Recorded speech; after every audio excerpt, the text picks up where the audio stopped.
Très bien, merci beaucoup. Alors, on va continuer. Coach, Bozala qui a un de Boba. Jissa Outikoya, Alagina moi, retard pour nos coma.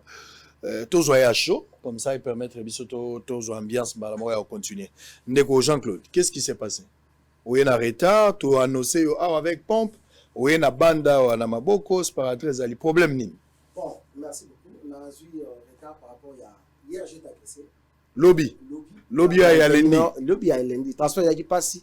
Na banda ki na rond-point Ouleri pour un moment na e baneni na kozonga nanda vers 21h30 côté à cabine da wana.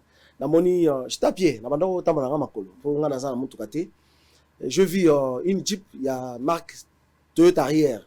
Et il y a Télémi, j'ai vu 4 gars bakiti. J'ai c'est boni bon. Naza journaliste na ebani. Je pensais que bah tout le monde va oh non ah mais yo deni ni boleka ki na émission tout ça bo critiquer Vienne Abisso. Vienne nini madame ko na moni mutu moko betinga mbata. Oh Vienne nini oh non tu as traité ou tu avais traité le ministre d'un stagiaire. Ou yo traité Vienne Abisso que Aza stagiaire et pourtant Aza la renommé na ordonnance et dans ordonnance présidentielle. Donc ils ont traité dans la stagiaire bon. On s'est donné des coups parce que dans Zapé Mbali, il y a un moni même mon téléphone a été endommagé. Oh, le pauvre, fais voir un peu là. Téléphone, oh là là, na téléphone, pour Moutalobi vérité. Donc, précieux Mouyoko, na Moutalobi vérité. Téléphone, on a parlé de Boui. Et ça, c'est n'est qu'une partie remise. Kaboulo, François Kaboulo, moi, Kaboulo, a subir plus que Ongaï. Parce que je l'assume, Babeta Kinga. Ouais. Il y a un moni même Liboko, en se donnant des coups. Liboko, et je passe qui 4 Mibalinga Moko. Et opération, elle est qui dans 3-4 minutes et où mérité. Après, bah, côté la Jeep, bah, qui. Bon. Est-ce que na Milongi Bogo et Babango? Ah, bon, na Boutouana, na ko ye bata moko. Moni 4 personnes, ou azol babo il était, ou le babo il va béton bata, et où mérité penzate. Il y a eu la Jeep arrière, hein? Et plaque aussi que la BJ. Donc, il y a eu deux papas, bah, quand on va y intervenir, on a bon. Bah, le mais, pourtant, on a bêté les ballons, les solo, ah, mais bateau, bah, baignon, on a comment ça dit que bah, y bio. Na bi bon ngai na la TV bon comprenez mais elo nga nazo senga na ministre donc ba agression na combo ya ministre la combo ya ministre balobi ke ba bengi no yozo ozo sakana na vie na biso Djino ministre ba bengi na combo ya Djino et puis bazolo ba pe Swahili il se réclamait de ba na lingo tablo wana dikatange bazolo ba pe Swahili bon nga peta na koti na Swahili nde ba koti na mutuka ba ki ozomona donc na ozo senga ministre que soki azo se sentir lésé soit Monique non il faut que bundana JC Momba to ko bundana bato bazolo ba vérité sur ce qu'il a fait aya na plateau après sa version de fait na ye atila toi soyez calme. Le ministre va répondre à l'Assemblée. Si je suis venu en retard parce que na leka ki na cabinet dans un avocat dans maître Chanel on s'allie plainte quand même contre un connu. non toujours ça la plainte après ici donc il y a on a kenai to solo li na non dans invité na émission à solo ce qui na silisi na kozonga wana poto de déposer plainte dans la Cour de cassation parce qu'il y a un ministre national, tu sais ce qu'il faut faire parce que vie est combien en danger pour nani pour na ba opinion kaka boy pour le baga vérité. Non, ça dit bon babilo ko na faut ko tabino déjà ngala za déjà na école wana bilo ko na faut ko mais na bisa ministre lui n'est pas plus puissant que Constant Omari. Ce que za na batu oyo ba lelisa Constant, hein, JC Mwambaza premier. Batu nyo so ba yebi. Il n'est pas plus puissant que Constant Omari, hein. Ce que za na posta na ngai que notre ça la guerre. Aya na guerre médiatique a rekutanga mais guerre ya physique boy na bundaka la très bien. Alors moi je pense que pour na ba opinion ya moto bako ko agresser ça c'est ce qui est logique bitumbeza intellectuel chacun est libre de donner son point de vue ngala tuna na mboko soki Kabila Joseph Kabila ayoki ba attaque ba insulte ba beta Kabila soki Kabila fois banda ko bunda to Kabila banda ko sala ba revanche ça dit ba tebele balongo da mboka. Mais malgré ça, Kabila a fermé ses oreilles. Kabila a été traité de tout mot, de Rwandais, de tout mot. Mais le gars est resté bouche bée. Il a école à silence, Kabila. Lelo Félix Tshisekedi a subir POYAE. Bako finga, bako lobabutu na moy. Mais en aucun cas, Kokuta Félix Tshisekedi. Ce qu'il faut vandolande la bâtonneuse pour Kangsa. Papa, Kangsa Mboka nyonso. Mais au-delà de tout, moi, Batouana, Bazaki, Soki 4, ou ba agressé, ouana.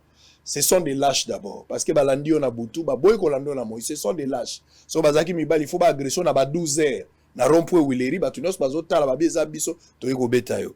Mais ce sont des lâches, alors il faudra peut-être les oublier, na mitu ko calculer ba mote me plainte ezala.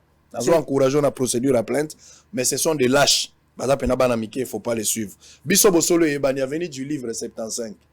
Ko lugano ngala nzela te, pona nzela d'abord ko échouer. Siko yaka kana bosolo.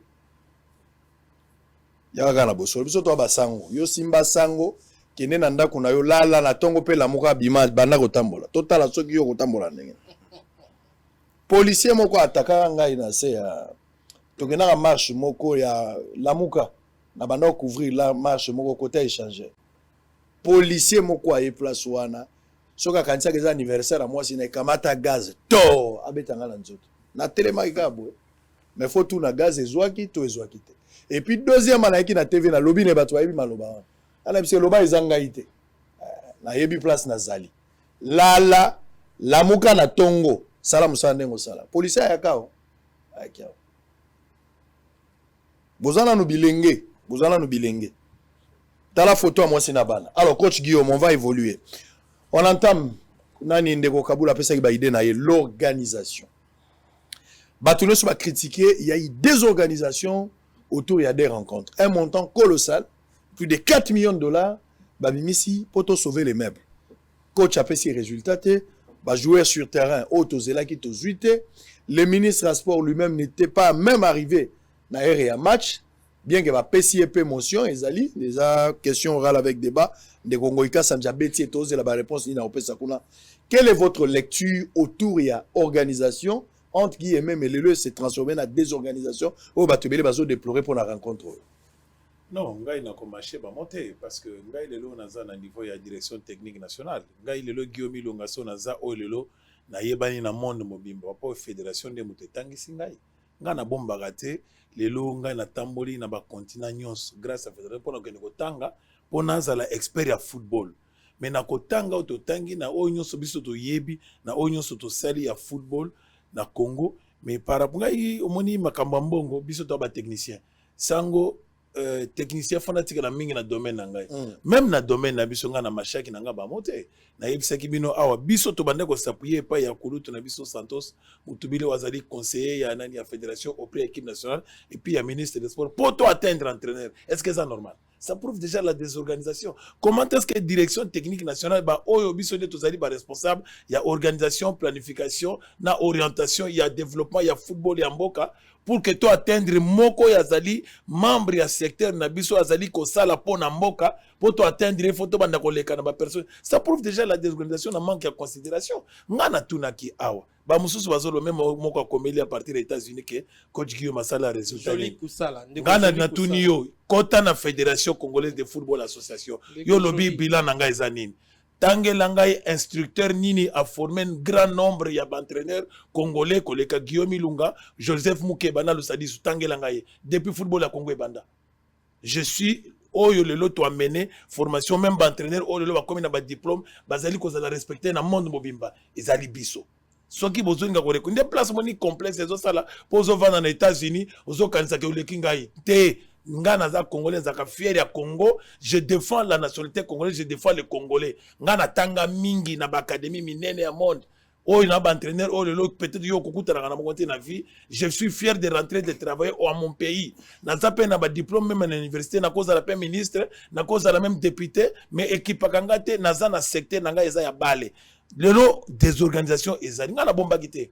Président Chimanga to solo lakini yaza président to asasire fédération to kinaki ngai coach Santos Kimoto to vanda gina Dauda to meka kosola par rapport à liste président makamna zolo basoki kulutu Santos azali akorganize soki ke papi Kimoto azali na Dauda yemo ko tuna même président Chimanga to meki koloba ke ba tozana ba loko bazo mériter ko compte équipe nationale Dauda azozo liste azo pesa président Chimanga c'est Santos abi Dauda même ngai o respecter ngai te. Même quand on considère ngate, donc tous les temps il y a consolateur qui si pamba, on considère qui donc bref c'est pour dire qu'il n'y a pas la considération, la petitesse il y a pas congolais.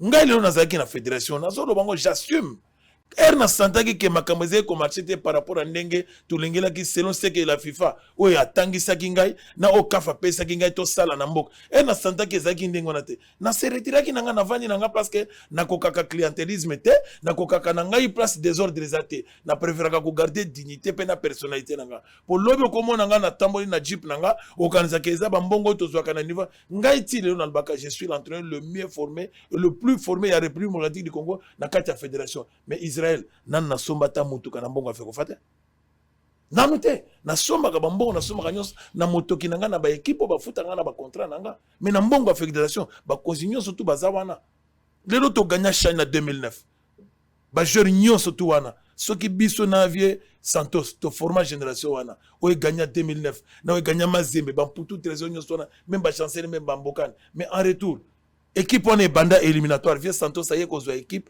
et reke ko beta finale mais équipe on est banda préparation nana yeba ka direction technique et géraka ba match to beta na Lubumbashi na ba Male na ba Mukeba mais ba gagner CHAN est-ce que biso to banda ka éliminatoire wana ba tchaka biso na liste to zo ba prado to zoate to réclama parce que na moment muninga azui ndima parce que ça tana yeza ngolu na ye ibenge a travailler to fanda aw na sima ibenga réunir biso nyonso tout Denis Kamba iso kazali ako contredire bisote. On a travaillé en équipe mais tobimisa ibengeli boso parce que ezaki intérêt ya ko valoriser entraîneur congolais. Eribi ibengazui coupe. Bayaki ba récompenser ki ibenge na staff bazaki wana. Est-ce que direction technique biso tozaki récompenser? To tikala ko zo récompenser, to réclama kite. Moninga so kazui ezata na ye na se ya moi ko sepela kana bozia moninga. Mais na moment le biso tozali ko loba façon bozali ko dénigrer l'entraîneur congolais to kondima yango te. Na pesi exemple, mutulo kola ma gloire Andy Futila a joué 2 coupes du monde de club na football na Mazembe. Olingo ba ki Futila est moins entraîneur que Cooper. Parce que Futila a la première promotion, il y a Aimé Jacquet, na niveau ya Cléphane Gazali, deuxième promotion. Yo na Moussala Union so Futila sali na Congo. Tangelanga équipe au Futila entraîneur, abima fo entraîneur. Tangela Mukeba place entraîneur, abima fo entraîneur. Tangela Lusadi sur le football à Gabon, soke mata. C'est le professeur Lusadi. Bashiko Mukeba, azaki na Shark Club, imbattable. Bakeba c'était parmi les adjoints ya Ibenge et ba gagné CHAN. Mais est-ce qu'il les considère aujourd'hui? Raoul Chungu qui a fait l'épopée Nyonso avec 20 clubs, fait club et comme à niveau, parce que même Mindele Bazoken, Raoul Chungu est resté égal à lui-même, 20 clubs lelo. Est-ce que tu es pas question aujourd'hui en matière de football à Seychelles? Bref, c'est pour dire que dans niveau il y a bilan. Moi je peux dire que côté il y a bilan biso en tant que technicien, le bilan est négatif. Parce que ngana za entraîneur dans la direction technique nationale, na ko kota makamba mbongo te parce que tali biso to technique, bilan est négatif. Organisation est pour preuve biso to kendeki en tant que direction technique nationale. Est-ce que tu as 8 ans à taille à comment na ba joueur? Est-ce que tu as 8 ans à taille sur un entraîneur? Tu sais quoi? Tu memi ba to lokola ba kibongi, ba mondialiste. Pona nini bayaki c'est pour que bayako sur la base la lokola un plus mental. Est-ce que ba vieux wana ba kutana gata na bana na bango ba soda na bango pour que ba transmettre bango ta vécu parce que de l'autre tozo la Rigobert Song. Pona nini Samuel Eto'o Rigobert Song parce que Rigobert Song a beta coupe du monde, Rigobert Song a gagné CAN. A tchaki pembeni ya ba jeune on a no bas gouta eloko wana te a coach bango ka viri donc Rigobert Song a joué to bengango le mental training. Il a beaucoup plus joué sur le plan psychologique. C'est ce qui a galvanisé l'équipe du Cameroun. Organisation, que faire? Redonner de la confiance. Mon Israël. Nous avons 2 concepts lelo. Nazali bourgmestre Barumbu. Nous avons 2 concepts où motivant na musala. Mouzé Kabila Lubaka, prenez-vous en charge. Il n'a pas lancé ce slogan aux étrangers. Il a lancé ce slogan wana ngana sirisi na juillet. Na août na bandi na ministère des sports à kanga ba frontière à valoriser franc congolais et komaka $1 égale à 2 francs congolais. To sala yango to zaki na ba mindele te. Deuxième concept, le lomo konzi mboka tozo beta maboko biso tozo souhaiter azwa deuxième mandat. Félix akendaki na accord na Genève. Na retour na era zonga ki ba yebisa kini yokela nini base. Era yokaki base le chef de l'état te. Très bien. Bisope fédération, ministère to yokela population.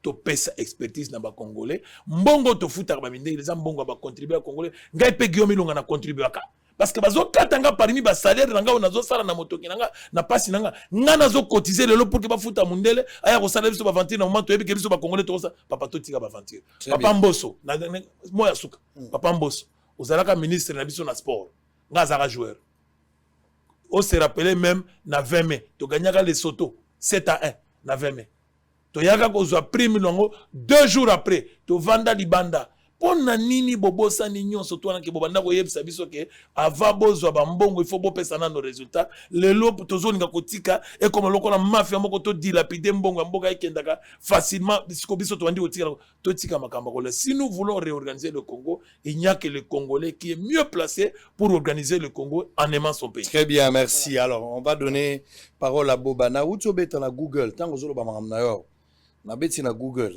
moi ben info na yo. Na otanga ngwa na tangi moi biloko ya ye coach. Na otanga. Alors, Zolan Maloba na otanga. Répondre, je suis en train de rappeler que coach à répondre dans des si mais na Google à peine habite les si mais en même temps na Google les AP entre réponse au PCA voilà donc même question là ndeko joli ndeko donc il dit Bertin Moussala je crois dans docteur René Papi c'est vraiment la même question balinga va poser coach mais moi je vais quand même revenir sur Marambetali organisation. Vieux Kabulo avant Kende, et ça les Kamboumou ndeko Guillaume Alobi na bossani mais j'espère que je vais me rappeler avant na attaqué Maramouvé Kabulo à Alobi et puis tout continuer la ligne. Je voudrais quand même m'adresser aussi au ministre des Sports parce que ministre des Sports avant comme à politique, c'est un journaliste de formation. C'est un journaliste de formation.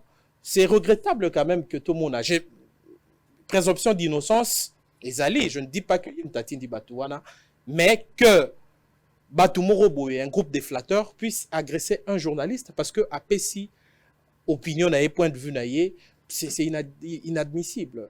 Kobenga Moutou stagiaire, bon, c'est vrai peut-être est blessé, mais sur Otali, dans la rousse, stagiaire est au fingate. Guillaume Ilunga avait 6 ans comme stagiaire avec un grand diplôme à Outen dans Opoto, comme stagiaire dans l'équipe nationale. Donc c'est vraiment malheureux. Ce qui est arrivé à JC peut t'arriver. Toute notre compassion na JC Mwamba mais ezaba biloko moko se répéter ministre biso ba journaliste surtout bito temiselo mandoki okima si je vous le dis ce tolobi mato telemisela mandoki tu vas fuir tu vas fuir au point Serge Condé okima le football ne vous appartient pas le sport ne vous appartient pas ba votant au PT c'est le président de la République qui t'a nommé là-bas lelo ce télémilieu il est aussi capable de te faire partir.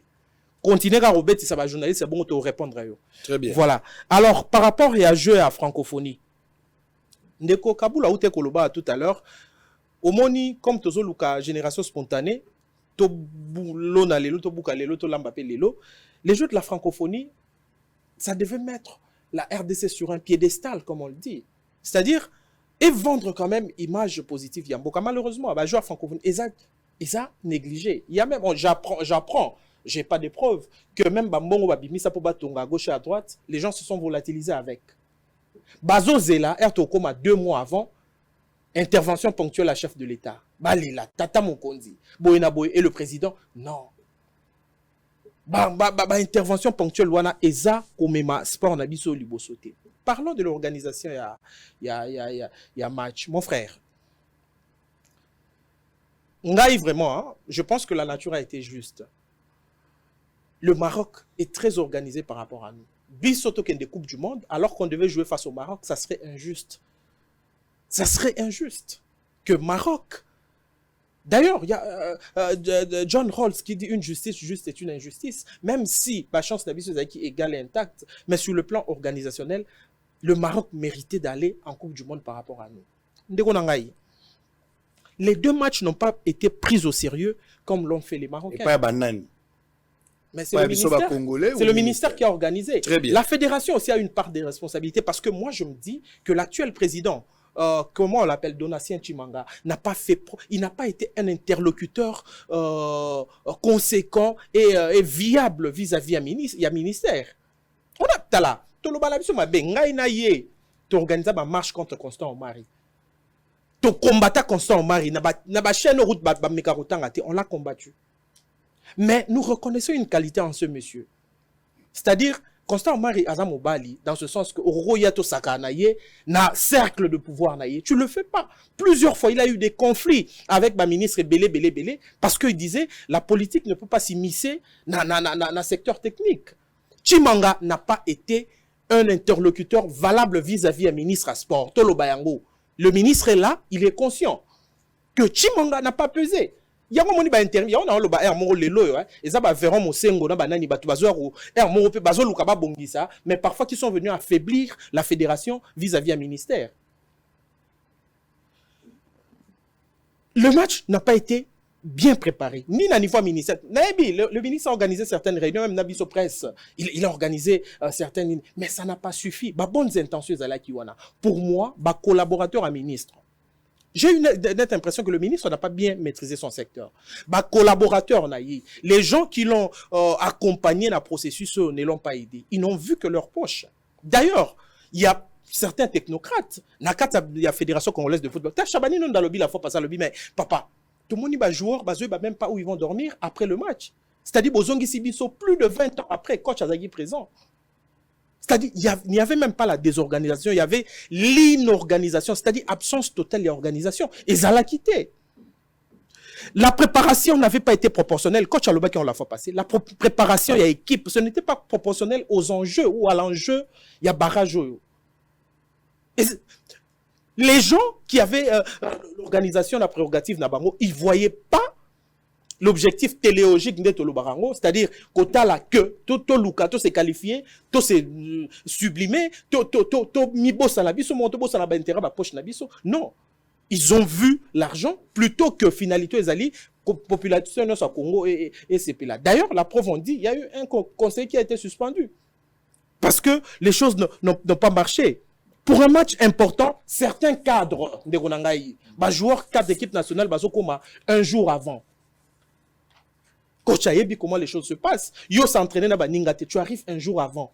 Est-ce que reçoit tant vos mains européennes, c'est le meilleur de toi-même? Besoin de sabiso sous na on disait non, loi, Kabongongo, Mutubi les Santos arrivaient le même jour et puis à Bettina à 15h. Mais écoutez. Mais il faut que la Santos en Santos à niveau ni. Et puis Santos ni quel esprit patriotique avait-il, Santos Swana? On est en train de comparer. Vous comprendre. Ça, et ça parmi Bamarambo et Sali que Marambo et Marcheté. On loge les joueurs, Kaboula on loge le joueur à 120 km de Casablanca pour arriver la veille du match. On a El Chadida, s'entraîner, et puis, on a plus de 120 km des années, Moutalongo, à Kebambanka, ou bien ceux qui sentent. Non, Moutalongo, Mboujima, à Kemonedit. On doit comprendre. Kinshasa, qui sentent. Qui sentent, vous comprenez? Ça, c'est une faute grave en ce qui concerne l'organisation. Président Chimanga, moi je suis en train de dire, Chimanga ont déjà servi le football à leur manière. Même dans l'élection prochaine, pardon, Eza Liberté Naye, mais c'est aussi mon point de vue à se présenter. Je ne vois pas ce que ce monsieur va encore apporter dans le football à Congo. Monsieur Chimanga, il a fait son Chimanga, oui, à Pembe. Chimanga. Je parle de Donatien Chimanga, qui est l'intérimaire, Lélo. Ok. Vous sentez qu'il est en train de transpirer une certaine faiblesse à la Fédération Nabiso. Ça n'a pas de sens. Vieux Olembi, c'est ce que tu as fait suffit. En tout cas, la belle élection prochaine, qu'on se portait même pas candidat. Parce que j'ai cette impression que vis-à-vis de ma ministre, aux interlocuteurs, aux correspondants, les autres s'imbattent. Alors, j'ai parlé des technocrates ici. On va dans la fédération, on peut critiquer, hein, mais pendant un certain temps, il faut qu'on reconnaisse. Et ça, probité, honnêteté intellectuelle. À un certain moment, ta fédération, comment quand même, en ce qui concerne organiser ma voyage, tout ça, je ne vais pas rentrer trop dans les détails, mais quel est le comment qui est par rapport, malheureusement, quand on a un comité exécutif, voilà, le président Chimanga volontairement a écarté certaines personnes, organisation technique dans la fédération, tout le temps que Constant Omar était là. Le président Chimanga n'était presque pas impliqué. Il y a mingi dans ma organisation Coupe du Congo, tout ça. Mais on va léopard bazoya bateau bazana même si vous au Canada, mais pour l'intérêt du pays. Muto yebi ngaso na lingi ilungate na lingi mwambate na lingi mutombote. Mais on yebi le savoir ne ment pas. Malheureusement, on a fait du bricolage et c'est ce qui a fait que les loyaux t'ont récolté autres ont récolté. Un autre aspect. Ça c'est du côté de la fédération. Je voudrais quand même dire ceci. Dans le football, un produit qu'il faut vendre aujourd'hui. Mais un produit, pour bien le vendre, il faut faire quoi? Il faut aussi la marketing. Même dans l'équipe nationale, la fédération, attends la Lina Foot. Je vais échanger peut-être d'ici là, le président, il y a Lina Foot, parce que moi, on a Pessimboté.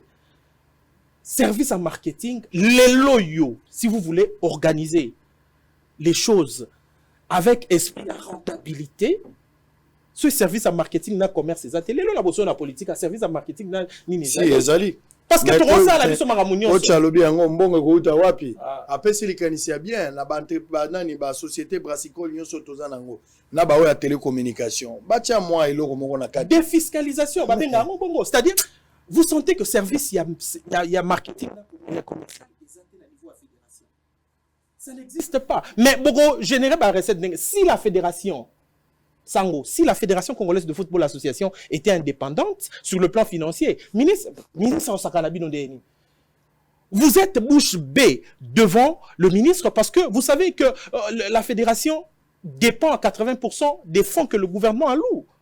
Ce ministre a bloqué. Ce ministre a bloqué niveau fédération.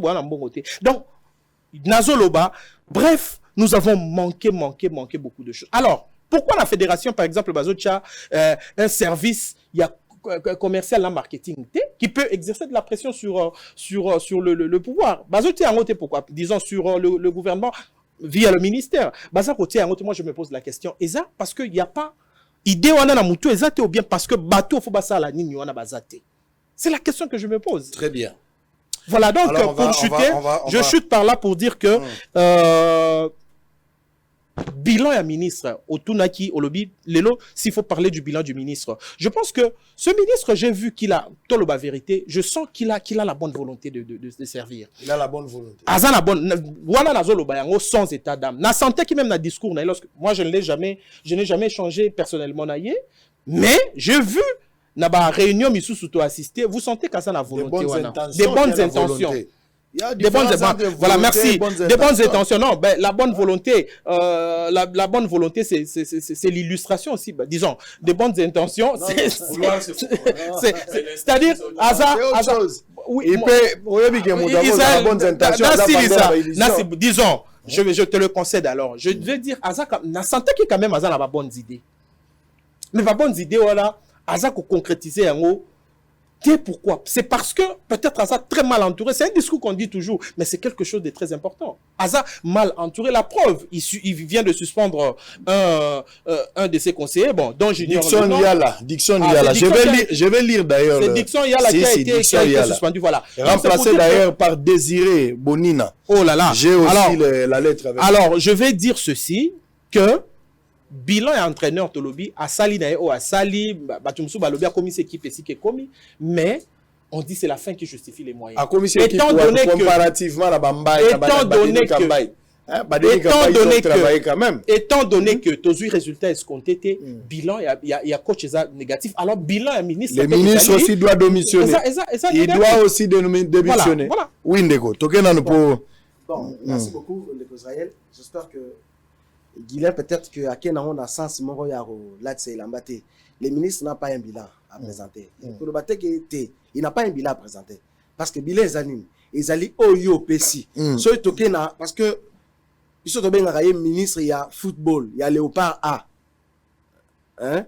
Ce qui est à côté à ces penchants qui ont parce que Mbongo ils allaient qui. Résultat est anime. C'est nul. C'est zéro. Donc, à ça, le bilan qu'on présentait. Nakena, l'Ikamo est à l'organisation.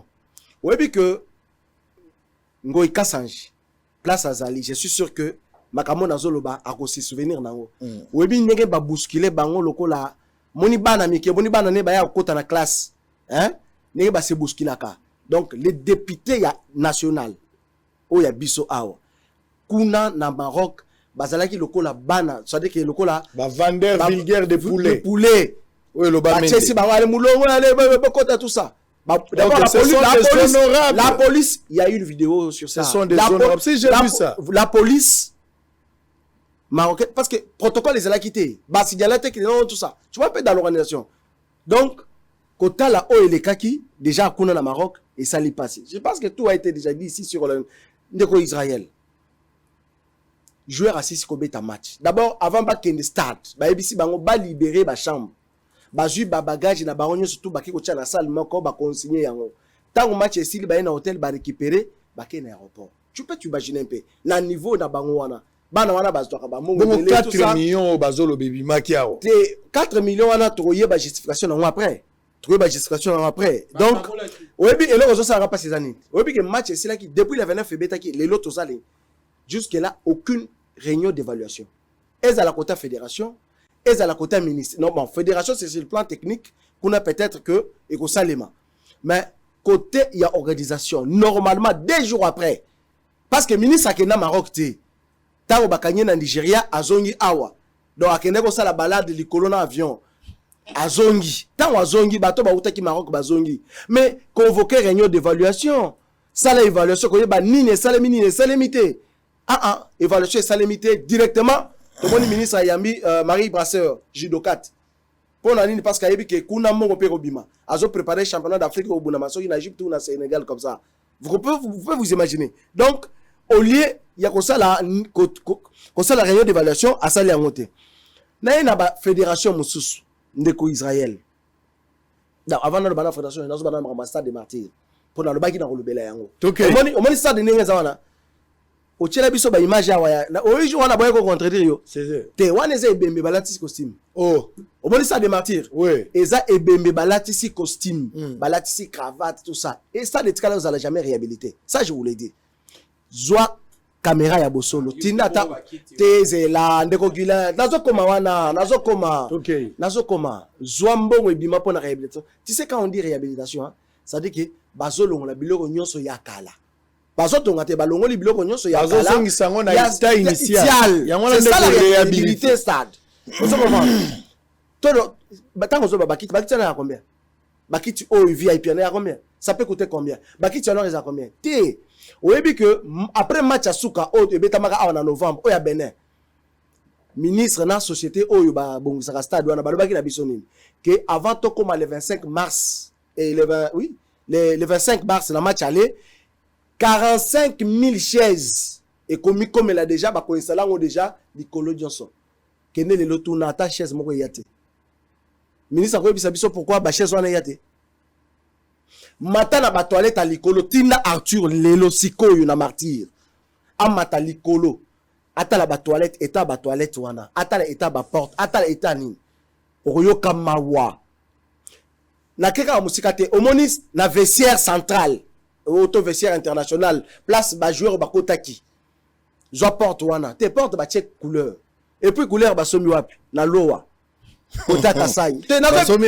Basomi na lowa.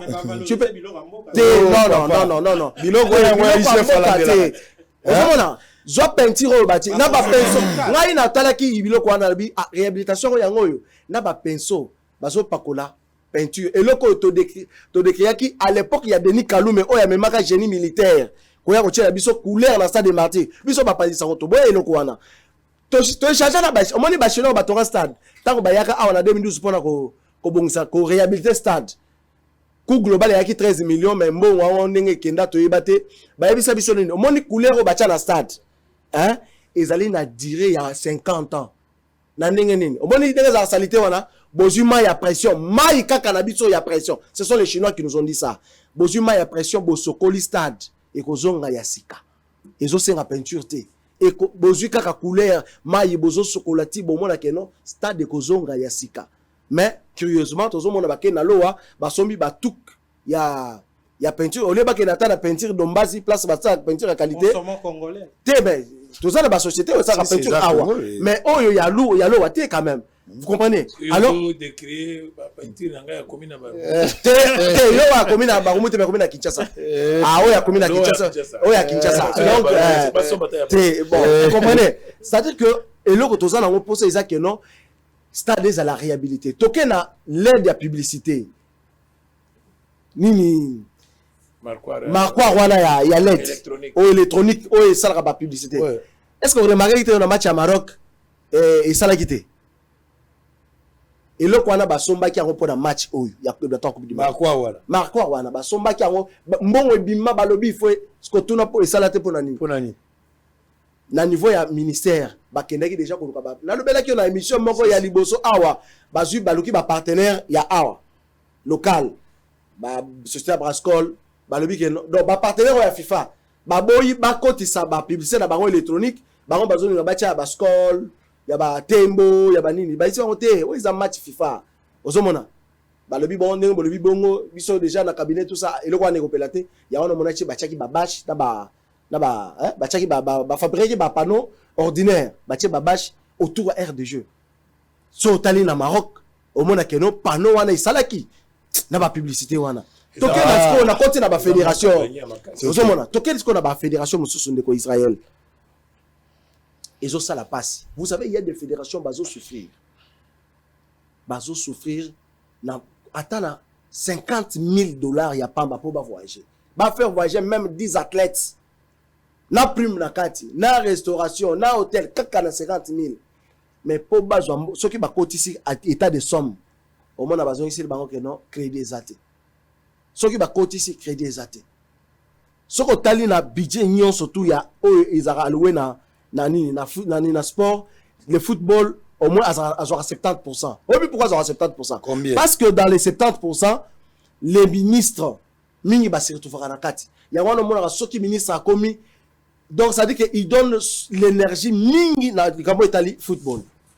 Pour l'année parce que il sait que ceux qui état de somme koti tant mo robima abando ça calcul menga na chaki signature na ngai bolobini. Na kena likamo Italie likamo musu eza awa ndeko sango. Oui que ministre o tozana ye. Et ça acharnement te toujours ba ne ba vérité depuis ba nomaye ti lelo azoko ça y d'année d'ici là nano akutana na administration na yeboité au moins administration nano bakutana ba solo la boité na ba agent administration na ye c'est que grave ceux qui tozu ba agent stade Tata Raphaël bazana 19 mois de paiement 19 mois joa caméra na yo tuna ministre mbongo ya station Total station Indienne bon il y a kin marché bon on est na wapi na cabinet station Indienne station on va tongi na stade wala ouais baton eza na domaine ya stade si station afutaka ndenge toyoka masolo hein 5,000 Indienne mafuta soki 2,500 contrat ils ont très mal négocié et oyo kin marché azo futa soki 7,500 ndenge toyoki mbongo wana sala kanini parce que bajan stade Tata Raphaël baza impayé. Vous pouvez vous imaginer, chaque jour, basant à 19 mois d'impayement. Ce qu'on a un stade de martyrs, ils ont répondu à tant match, il y a un bétama. Mais il y a 5 ou 6 mois, il y a rien à salaire. Mais Moussala ministre, ils ont Moussala Nini. Il est largement négatif. Très négatif. Alors, parce que nous parlons de l'évaluation ou bien de l'organisation. Quand on parle de l'organisation, tout à l'heure, moi j'ai écrit fort. Au Moni Lelo, Nazo Lobela, Fédération à karaté.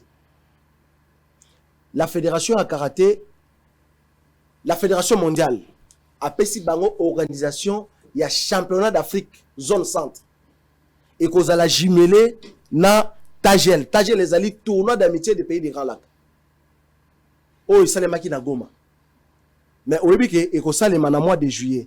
Tisi koyo, hein? Et le quoi balongé zate. Et le quoi balongé zate. Bande quoi fédération wana bazo sala ba démarche bakuta na ministre pour y a ma bagon c'est tout un problème.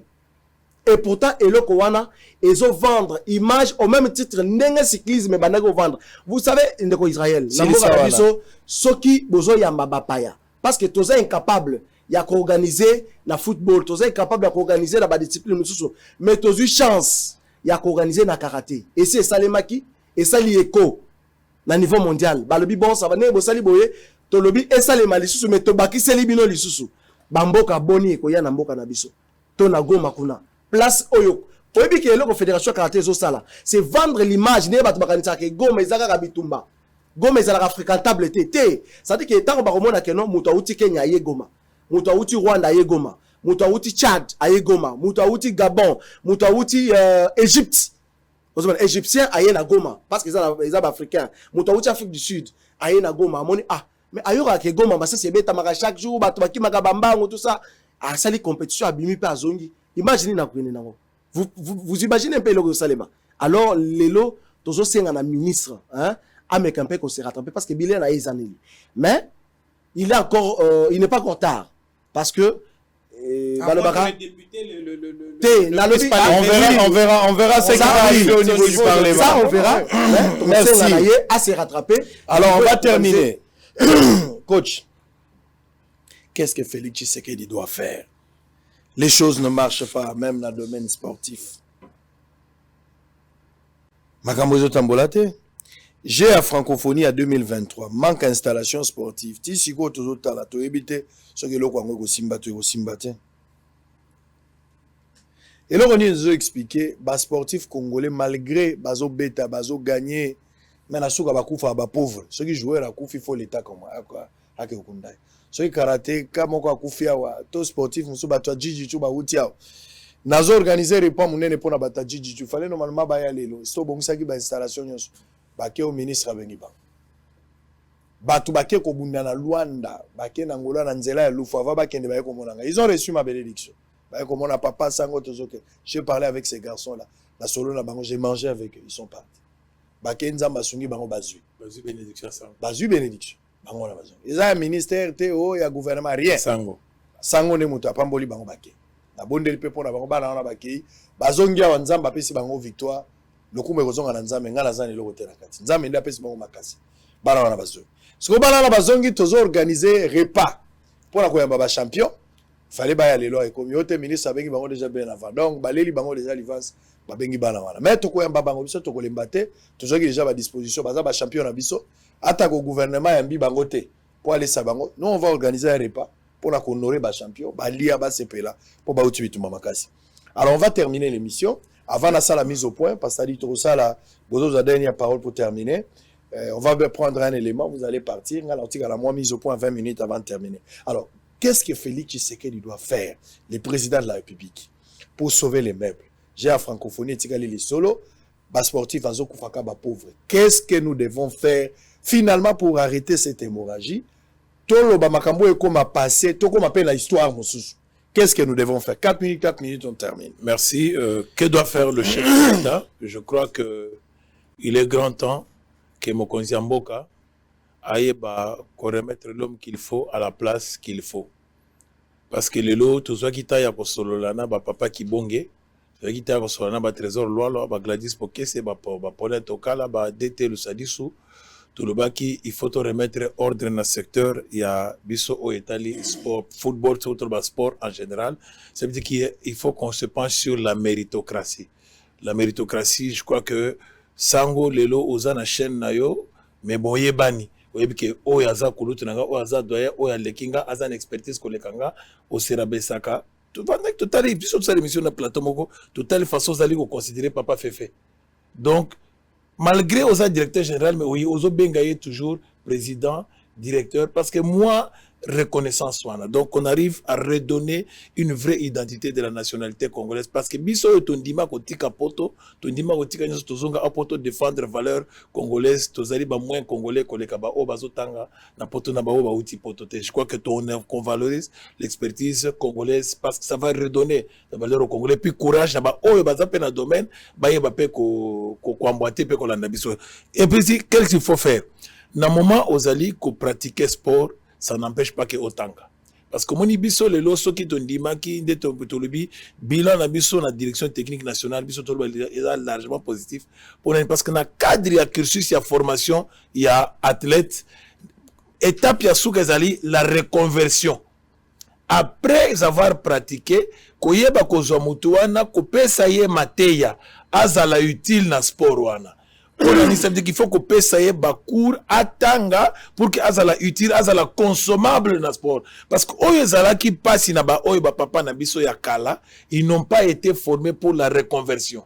Les autres cause exemple il y a ebele ba beta bale makasi mais ils sont incapables de transmettre savoir na bango et ça faute na bango parce qu'à leur époque il y avait pas de formateurs pour na reconvertir bango. Je crois que le lot to revaloriser Institut national de sport, to revaloriser département il y a éducation physique et sportive parce que le lot pour être un porte formateur il faut qu'on soit déjà spécialiste en EPS, éducation physique et sportive. C'est ça même la base. au biso tokenda ko tanga na ba France na ba Institut national de sport na ba EPS aux 8 grands diplômes de OK ko se spécialiser ko ça la thèse y athlétisme parce que ça spécialiste en athlétisme spécialiste en boxe donc il faut ça na base c'est l'éducation physique et sportive ndeti no moni IPEN département d'éducation physique et sportive il faut ça la revaloriser pour la reconversion il y a tout athlète tout sportif confondu pour qu'il soit consommable dans le domaine naie au si ça le footballeur OK comme instructeur des arbitres au si ça OK comme médecin parce que l'autre ça na ba footballeur bazaki ba médecin bazaki na ba footballeur bazaki ba économiste ils peuvent travailler dans le bureau donc n'empêche aujourd'hui Chabani Nonda il a arrêté sa carrière Chabani Nonda est dans l'agroalimentaire batso ba yeba arrêté Chabani Nonda zamu tazo sala bilanga makasi azo laisse ba congolais donc il est utile à la société parce qu'il s'est reconverti dans le cadre de la formation à Zouaka na moment donc et puis les sportifs congolais meurent pauvres pourquoi na ju exemple na pesa exemple neti angamoko na arrêta football ça fait plusieurs années mais le fait moins ndambo ya moi chic donc ça veut dire que na s'attacher na domaine OP na cause à l'Haïti pour permettre à ce que tu sois non il faut pas que tous ces figés kakake na se cramponner non il y a des formations professionnelles d'etina tolobi na katia politique sportive na katia ba investissement ya jeunesse toye ba ko investir même na formation professionnelle parce que la formation professionnelle tu resteras toujours utile le bozo se kama tu dis du Chora nga personnellement na se quitter Chora était prévoyant azeko beta bale mais c'est spécialisé qui na nani na ajustage il est utile le so Chora installer le kit so Chora le installer le portail il est utile, Chora Beta Ramatolo, Théa stade parce que il s'est reconverti. Bref, c'est pour dire que chacun doit toujours se spécialiser dans un métier. Détina au monde, il y a une réforme, il y a un texte, il faut qu'on revalorise le corps des métiers dans tous les domaines, dans toute fédération, pour que les pratiquants soient reconvertis pour être utiles. Pour preuve, Claude Makelele aujourd'hui est entraîneur, Temazari, directeur sportif, parce qu'il s'est reconverti. Erita Ilunga, il est ambassadeur, il s'est reconverti. Jean-Claude Moukanya, on fait des études, c'est pour que tous à la tout, parce que Moutounion, surtout à cause de la Pelé, alors être grand joueur n'est pas synonyme que cause de la grand entraîneur. Vu qu'à bon c'est entraîneur à Rolingate parce que et ça c'est très bien. Allez, on y va, on va terminer. Voilà, je voudrais correctifier quelque chose. Coach Guillaume Alobit au Seki Chora. Non. Dans Seki Chora, nous étions en train de parler de la valorisation il y a anciens joueurs. Le directeur Kaboulo parlait de la présence au moins à part Song Azawanan. Ce n'est pas encore un entraîneur vraiment fait. C'est la raison pour laquelle il y a Sébastien Migné na Simana. Mais après, on a Raymond Kala Bazawana, Patrick Mboma Baza consulté, Jacques Songo, tous ces gens. Je n'ai pas dit que j'avais même Natia qui moi un peu d'euphémisme à ce que j'avais dit pour dire que il n'y a pas de saut métier. Mais par rapport à la qualité au Chorazaki Nango, on sait ce qu'il a qualité à Chorazaki Nango comme avant-centre. Malheureusement, Baza peut capitaliser en côté. Tout ce qui était, ce qu'il fait lui permet de vivre parce que Moussa Lazo a raté, mais il aurait mieux fait. Il aurait beaucoup apporté dans le football. Voilà, là vous m'avez rejoint. Voilà, qu'est-ce que le président de la République doit faire? Ndeko Sango, je le dis toujours et je n'arrêterai jamais de le dire. Lorsque le président arrive au pouvoir, lorsque quelqu'un est élu, les Leza Félix, lobby peut-être Ezala Fayoulou, lorsque un président arrive au pouvoir, parce que tout le monde a, les lots d'Afrique, beaucoup de présidents viennent s'appuyer dans le football, RKBaza, président, tu as moyen, tout ça. Si le président est élu, na programme quinquennal naïe, Azana une politique sportive bien définie, il sera possible d'avoir les résultats escomptés. Et ça possible. Aussi longtemps que Erozala Kaka, Nako Bandela Kayango Kaka, intervention ponctuelle, c'est-à-dire président Babimi Simbongo parce que ils ont match à qualification Coupe du Monde, on n'aura pas de résultats. Le président doit avoir une politique sportive bien définie. Les loyaux, il reste encore une année, dans quelques mois pour la belle élection. À partir de l'élo, il peut. Parce que tout ça, la compétition, il y a le Chan 2022, 23, Chan est à 2023. 23, Cannes 2023. Mais Chan est à non, mais je dis, la nomination, la dénomination est à 2022. Et ça, Chan 2022. Ok, on va Chan terminer. 2022, Zakouya, Cannes 2023, Pézakouya, c'est le moment de pouvoir, pour ça, là, quelque chose. Mon frère, l'équipe nationale il y a RDC Ezako au Singaba rebâtir yango sur des jeunes. On a des jeunes talentueux dans cette équipe wana. Quand ba Pecho ba sali fiasco wana, ce to longoli ba mbokani na ba bakambo ba comme un peu vieillissant. Il y a des jeunes gens qui peuvent apporter. Ba Meshak banani na ba Pecho ba beta na mbokane ba lilé pour Mercé Ngimbi, ba Petit Kimvu dit ils sont là, ils peuvent apporter quelque sont des jeunes les loyo. Ceux qui va rebâtir équipe nationale autour na bango, équipe nationale à football effectivement, il y aura les résultats escomptés. Et puis Naïna Lobaboué, président yeba que sport ezara football té. Le sport c'est pas seulement le football. Sport ezali ba discipline sportive union c'est ça moi la muso alinga robeta bale, muso alinga ne judo, muso alinga karaté, muso alinga cyclisme.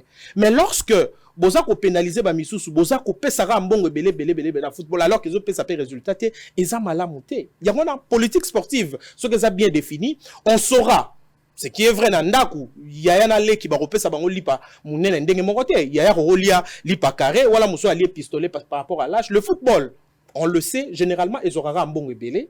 Tu sais pourquoi? Mais le sport misusu pe ezala accompagné. Et cela ne sera possible que grâce à une politique sportive bien définie. Alors, le développement du football, ndeko sango. Football, nazako bandela yango, eza génération spontanéité. Ou bien sport en général. On doit avoir des infrastructures.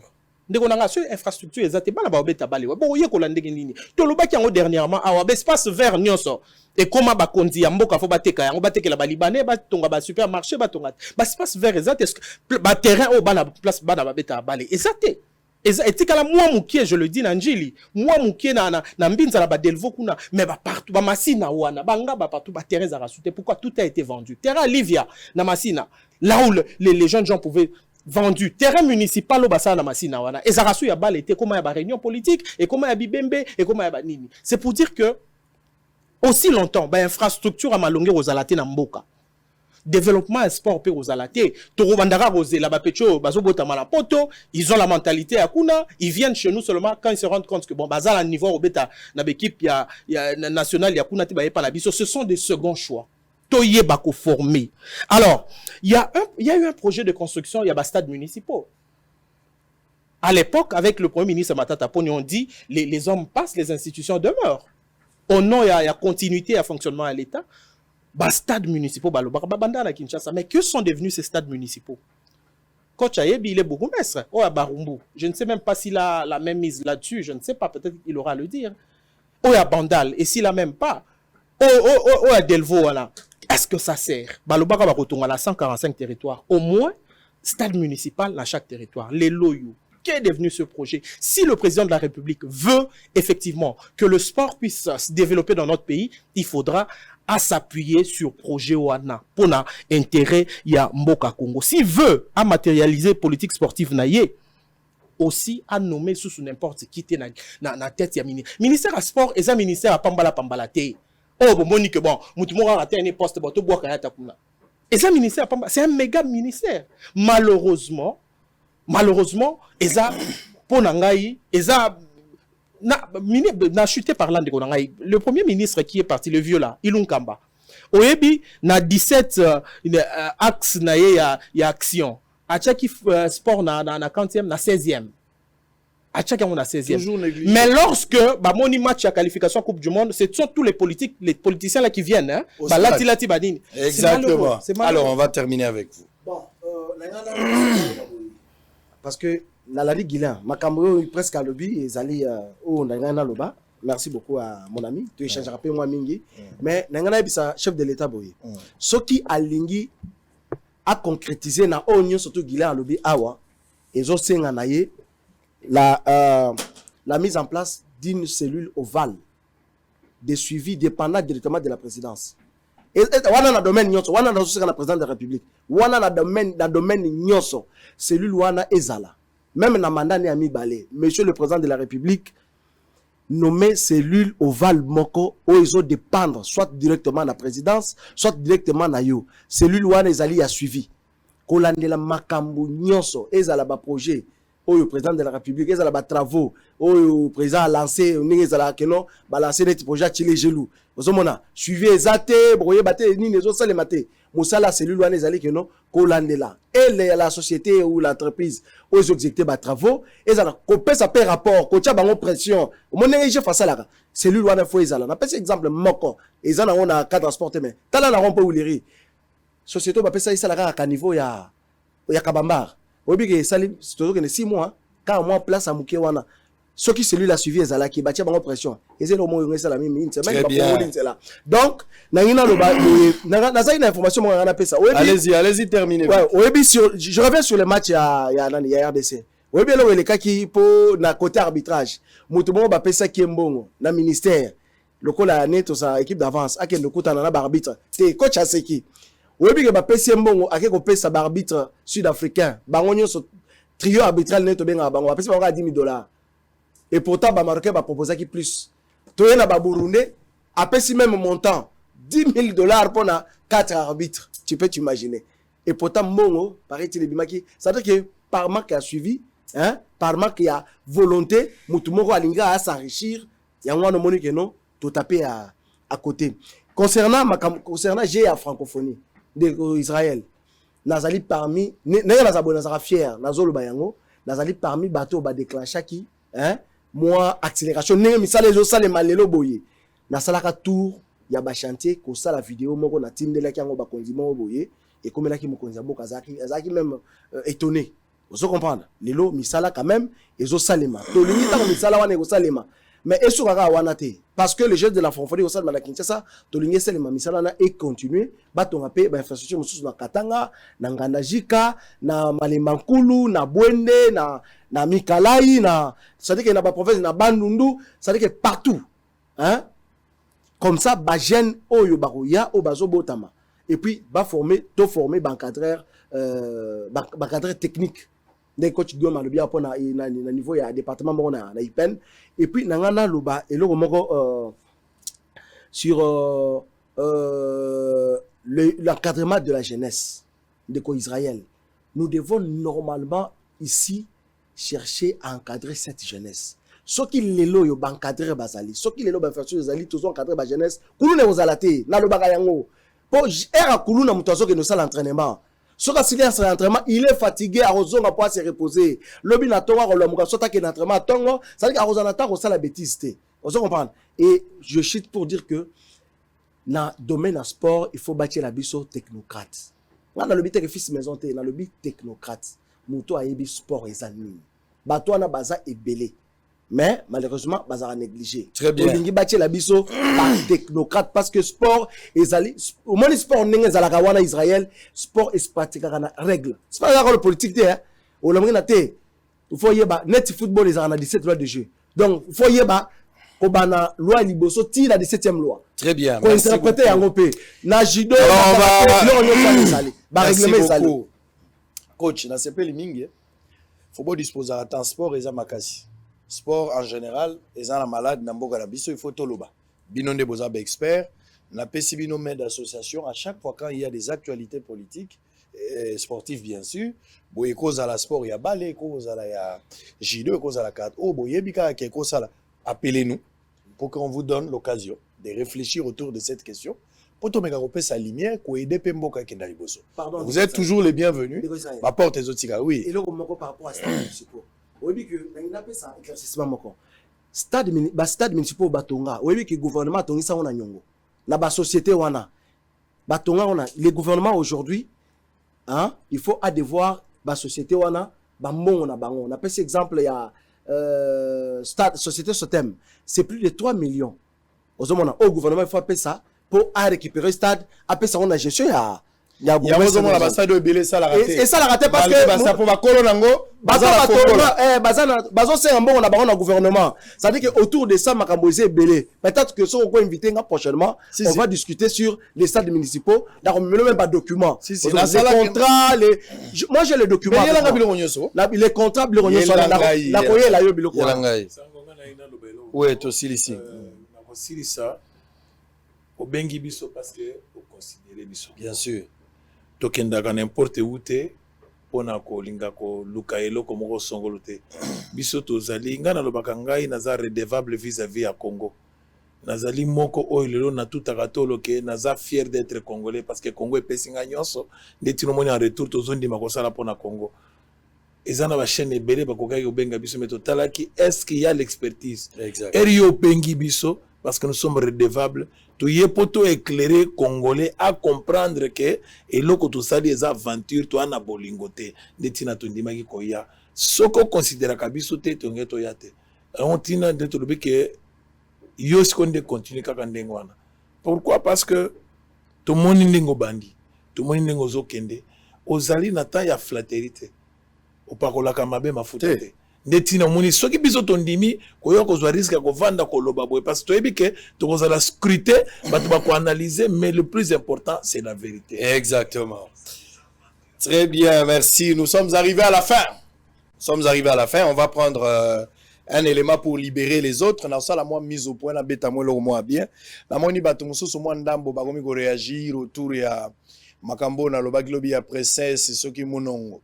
Bazo go ebisanga moussou ba lobi to ko sala loba vidéo. Mais c'est ce que j'attendais. L'objectif est atteint. Na lingaki bozo un message on appelle ça que comme ipa na ye pour retirer ba propos na ye. Alors so que comme siko moi panique bato bakomi ko luka. O sala yango. So ka za princesse c'est pas na ya. Za princesse c'est pas na ngaite. Ah, on a un royaume, on a la République démocratique du Congo. On a un président de la République, nous avons des institutions. Ah, Makamba roi, on a barren na wezakate. Donc, si vous avez la Makamba tribu, nous avons karen maman, on a bilo konayo. Awate. Vous avez offensé tribu à Batou, vous devez retirer. Batete la bazala qui offensé par un pasteur. Avant d'y emporter ceux qui bilo konayo nandenge nae, avant d'y nakate église piqué par quelle mouche il attaque les batete là. Il fallait des plaintes pour qu'il arrive à retirer ça. Et loko tozo bundisa bisonyoso. Ba leader bazali. Moïse Katumbi un grand leader. Parmi les leaders de la politique. Adolphe Mozito, Martin Fayulu, Jean-Pierre Bemba, Badeli Sesanga, Claude Loubaye. Baza ndenge na ndenge baza ba leader, bazo mema. Charge ya opinion. Bazo bunda butu na moi pona ko pekisa ke toko koza na tribalisme te. Toko zala na ba langage moko séparatiste te po yango ndezo buma biso. Ngana na besoin ko yeba te oza Katangé, oza Mukongo, na besoin oza ka Congolais. Quand je te vois, regardez tant que tu voyages. So que libanda ou comme libanda mboko. So kitika na aéroport en Afrique du Sud to mboka muso. So monika congolais. Okomo benge macha momeno. Donc on ndeko na ngai. Toza na besoin ko yeba te kaze kolonine. Tokenda kovanda pas bandeko na biso otobota mina bango batata te. Otovanda bango eloko te. Mais l'essentiel yali po na biso azana drapeau na nga congolais zobeta na matoyi. Nde sengo na biso tozaka nango. Bon, yo ko ya koloba na congolais ke ba congolais biso alobi bazolongwa na Kasai baza ko yepa na bino. Na ebisaki bino pe na zo répéter yango. Mibeko ya mboka ezali. Mulu bazali kola mibeko ya mboka te. Katangé to muto ya bandundu to muswahili to mutu bozali kola mibeko te. Mibeko ezali kola biso nyonso. Soki moto asali mabe na lobaka sala église sala kasho. Ba frère atetu fo bakanga. Soki omoni muto asali mabe azala muluba okwa kangaye azala mutetela azala mukongo bo kangaye bo pese mbano ndenge mobeko longwa de côté kunezat vous ne pouvez pas vous plaindre te bakasaye bazo bakasaye bakoya bakasaye nyoso bakolonga baye na Katanga eza pa na bango ils sont chez eux boko pekisa bango baye te bakoya mais il y a les lois du pays ba loi wana eza ba loi ya tribute eza ba loi ya pays bo sanctionner bango ba futa ba mande ba wazotambola malamu te mais vous ne pouvez pas les empêcher. Parce que la plupart des bandeko bazala Katanga, Bunia, Congo central. Et bien, bazala banda quoi? Bazala banda quoi? Nous on a des maisons à Lubumbashi, tous la banda qu'on a Bunia un peu partout. Nous avons des maisons. Yoko peksa congolais, constitution pesinzela congolais kolongwala a okenenabe ezama belé naie. Congo ezalo la football. Tant que beta kabale to ngana besoin to ba ekolo ya joueur te. Biso no sto sanga bien Congo ezo beta lelo. Sentiment auto zala kana. Ba supporter c'est Mazembe. Bango ne so bazaba Katangete.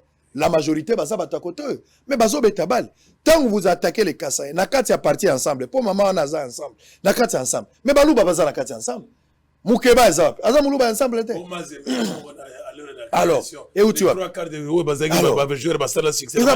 c'était pas des Katanga c'est n'importe quoi. Il fut le premier secrétaire général au PSA Mazembe trophée en 1967. Alors, alors, on a tout nié. Le genre bassin la succès.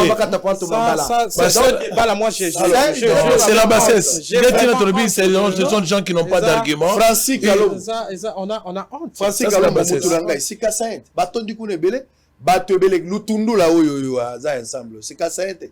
bato na kati Et ça toi, on a donc la maman là n'avait aucun droit C'est- j'aurais même appris na loti yango na ndoto na ndenge ndoto eyaka ndenge na mona na bandoto mama wana we alobi makambo oyo azolo basoka za princesse ye mama wana mobali na liboso abalaka na vie na moni yango na ndoto na moni on na lali na butu ba 4 na moni mobali na liboso ya bala azaka na libala moko na ndoto ndenge na moneli yango mobali na azaki muluba te alingi na expliquer pourquoi libala wana ekufaka pour à partir ya ndoto na moni nyonso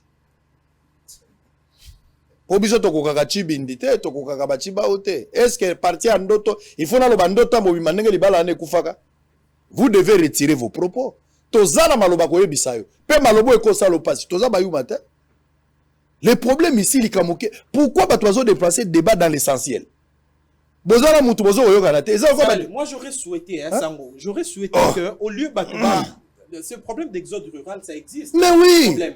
Pardon, Neko. À un moment, c'est tout le monde qui convergeait vers le Kasaï pour aller chercher le diamant. Ah oui. C'est tout le monde qui allait là-bas. Mais à ce moment ici, tu as politique, ancienne politique à Mboka et Sunga qui Kasaïente, aujourd'hui ils sont partout. Mais la vraie question qu'on devait se poser, Ezali, pourquoi Batouana Baza s'est déplacé? Pourquoi il se déplace? Ça veut dire que Baza n'a mis ça à la tête. mais oui Le pouvoir public aujourd'hui doit maintenant chercher à créer Misala na milieu d'origine pour que Batikala. Et puis moi je me dis même si ma père Ezali peut-être bazoya baza ko respecter mibe comme Mbokate baza ko tia baningama mais ceux qui ba yé tozo cohabiter tous comme des Congolais. Où est le problème? papa moluba oya longwe kasa ya longwe loja long soka ye na Katanga toi ye na Kinshasa toi ki na Congo central mobeko ya l'état eza partout soka tamboli malamu te kanga ye cha ye na kaso futi sa ba mande c'est un Congolais aza likolo ya ba Congolais te aza Congolais au même titre que nga na yo mais awa il n'est pas question boswani na moninga obino boza baluba to bino boza bakatange ça on en a pas besoin Tribalisme eza bassesse d'esprit. mais oui Ça, La bassesse d'esprit. voilà toi nango besoin de so mutalobi eloko ya bongo ozomona vraiment poule mouillé mutu amikiti siti azangi tina yo kende ko rappeler bato par exemple tango maman anazozwa courage akoloba ke ces gens là zo benga bakasa ces gens là mais baza bandeko no bakongolo yo ko benga bango ba ces gens là ndenge nini c'est baza M23 te baza ba rebelle te ko benga bango ces gens là et tu vas aller plus loin pour dire ote azo banga bango nde baza ko yabo baza ko lia bamboa tout ça mais écoutez ngalo kwa naza bo ngala lia kanyao ngala lia na lia nyao déjà 4 fois namoni lisumu nyao te ngala lia nyao déjà 4 ngai na lia déjà nyao na mwamba bobalali na sel yango 4 fois ale yango eza choix na ngai toliaka bangando tozolia bakoba repas na nga préféré eza bakoba o toliaka soki oliaka mbwa te mama bato balingi mbwa bazali bakatangi baliaka mbwa bazali eza problème ya choix lelo kolia ezokipe so ekolo te balobaka fufu ezaka mingi ya baluba mais bato nyonso bakota na fufu tolobaki ya fumbwa eza ya bakongo mais biso ngai parmi balégume na nga eza fumbwa tokomi kolia nyonso ndenge ezokendela Mikate te. te mikate ya légume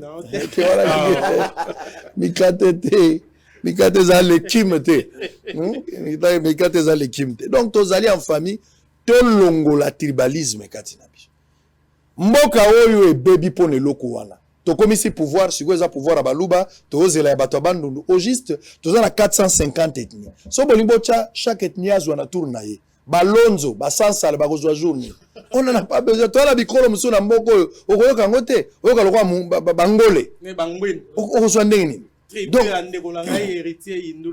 donc totika juste quelques villages totika biloko wana toza nango besoin te congolais tambola libre nazosenga na bakasa oyo baza na kasai soki omoni kokende Katanga kende nazosenga bakatango bana Katanga so bon omoni bokende Kasai kende Kasai oyo baza kuna so omoni bakende Congo central botambola place bolingi mutu akopekisa bino azate mais mobeko ya leta ezali otosi mobeko te bakokanga yo bakotia na kaso mais yo kopekisa bato te ke batambola ata balie mbwa liboso ya ndako problème no eza te bakolia yango mwa mais lia pe mbwa ya yo ya mutu te oui mais lia mbwa ya yo moko lia mbwa na yo baobenga ngo nyinyi lia mbwa na yo chango mwa nyinyi ya bochango mwa chulwa benyi mwa chikota ojesu ko mwa ozi mwa super a chichampo ozocha mwa pembeni eza bango ndenge baliaka ba chinois bazolia magorodo chinois yaka ligorodo azolia na mbwa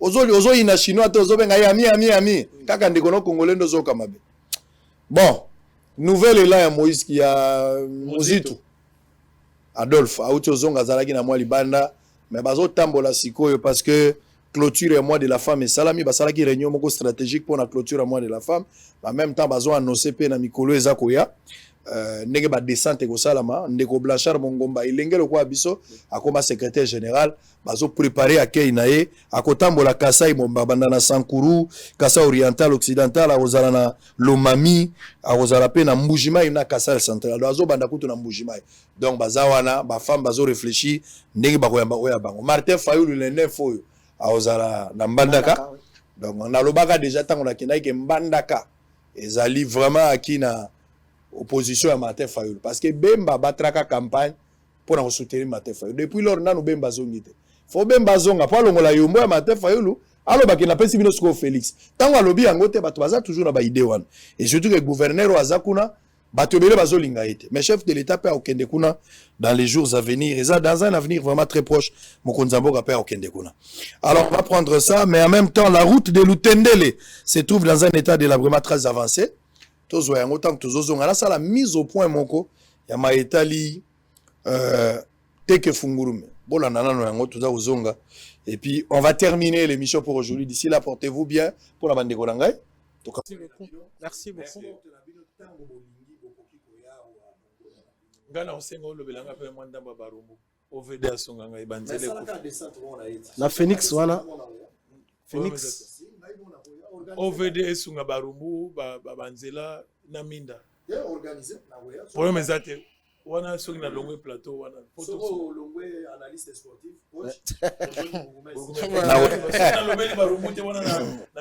danger. À tout à l'heure. Merci beaucoup, merci. Depuis plusieurs décennies, la route Lutendele, située dans la commune de Mongafula, reliant la ville-province de Kinshasa à la province du Congo central, se trouve dans un état de délabrement très avancé sous l'œil impuissant de plusieurs gouvernements qui se sont succédés depuis l'époque coloniale.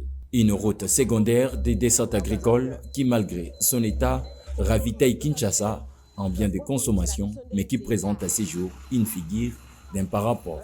Comme on peut le voir sur ces images, les habitants de ces coins de la capitale n'ont que seul moyen de transport, c'est la moto, car les véhicules ont du mal à circuler sur ces tronçons alors que plusieurs sociétés sont installées ici pour extraire les caillasses sans que ces derniers soient réhabilités. Quelques usagers et la population riveraine demandent aux autorités compétentes d'intervenir pour la réhabilitation de cette route d'importance économique. En tout cas, nzela vraiment eza nzela moko boye fo l'État atela biso nzela oyo parce que eza nzela munene ya mboka. Eza nzela moko ke lelo so babongisi nzela oyo eza boye ti ebimi na Kasangulu. Donc nzela ebimi ti na Kasangulu. Donc ozwa depuis Mbudi ti Kasangulu. Donc eza nzela moko bako bongisela biso yango à part nzela oyo tozaka nango déjà ya route de Matadi so babongisi nzela oyo et ko permettre à ceux qui mo bambouteillage pe ya Congo sila. Jantini Gobilate la biso nzikamba nzela oyo tozo nyokwa mapasi pasi tala nzela za la capitale ndenge ezali kitoko te soko kwela moto kufa tozo nyokwa makasi tuemoroi tozo nyokwa la biso nzela mabe tozo mema ba mama menzela za mabe. En outre, ils se disent être abandonnés à leur triste sort, car plusieurs mots rongent ces coins de la ville-province de Kinshasa, entre autres le manque d'électricité et de l'eau potable. Awa toza na makamundilu seke nzela ya okende ngudiabaka obima bakongo nzela oyo bastale baleka nzela oyo bafulani basongolo baleka yango nzela ngo metso tali nzela ngo donc na ebite tozo mona ba député mususu baza na kati kuna neti bango babengaka centre ville député moko azwa ki charge nzela moko boye route secondaire moko boye bazo sala ngo mais côté na yebite et puis kotango eza na ba izino ezo kotisaka balala o ba kosela nzela o mais to yebite se bambongo ngo ezo kindaka na maposha banani neti ka biso to koma ba umbu tana député Touro ba jeté ba député Touro ma seki kutu te po 10 ezoya. Difficulté toza nango côté oyo premièrement eza nzela eza mabe makasi. Ezo senga sikoyo nzela ezala bien parce que pour faciliter bato ezala. Po a komona moto timbudi ba 2000 2500 omoni ke esala biso passe donc problème toza nango côté eza nzela na courant. Non biloko mibaleka yango na toza nango passe. Les autorités compétentes sont appelées à s'impliquer dans la réhabilitation de cette route qui permettra le désengorgement de la route Matadi, l'unique accès pour entrer dans la province du Congo central.